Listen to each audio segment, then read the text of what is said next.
Kyle with Alleycat Electronics Effingham. I'm going to go over this Jeep 4-door JK Unlimited.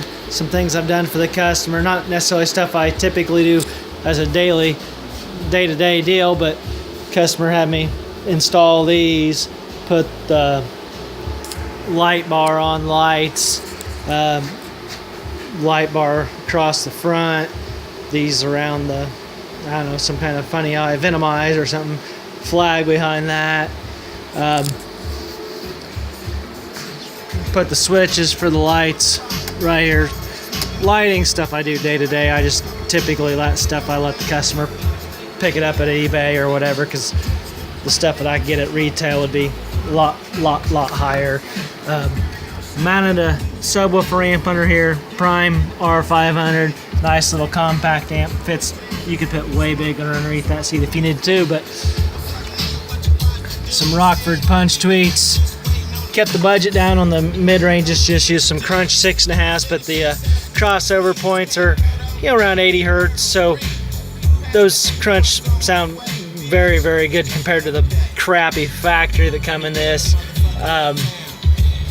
Dash kit on these, I'm gonna do another video and show you, but I modify where this gap isn't as big on these, on most of these, because like on the Sony's, you can't reach the knob if you don't.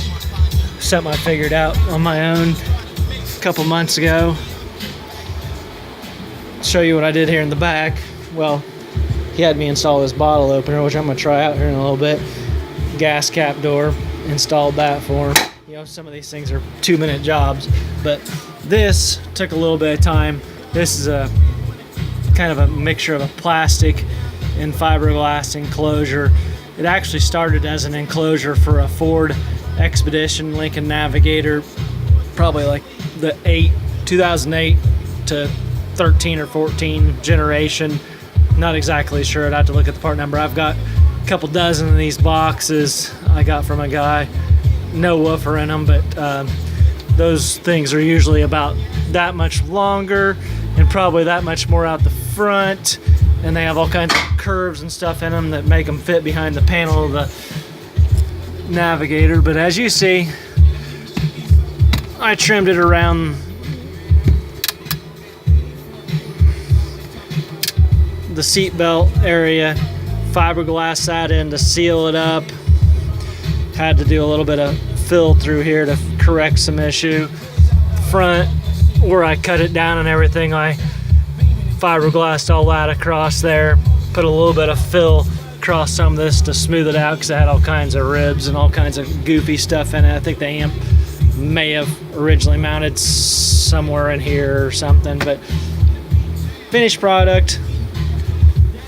Made a little bracket off the factory deal, goes underneath here. It's mounted also behind the roll bar. There's a little deal where I have it tied in back behind there too. So this dude's pretty solid. I mean, you could rip it off if you wanted to, but why would somebody steal a Pioneer 10-inch sub? Just the kind of things I do here at Alleycat Electronics. And if you're in the central Illinois area and you need stereo put in, a car, boat, camper, side by side, about anything you can dream, I can do it. I'm not huge into much more custom than this. I don't really care for fiberglass painting and stuff like that, but to do something that'll kind of blend into a vehicle and utilize space more adequately, I'm all for that. But check me out,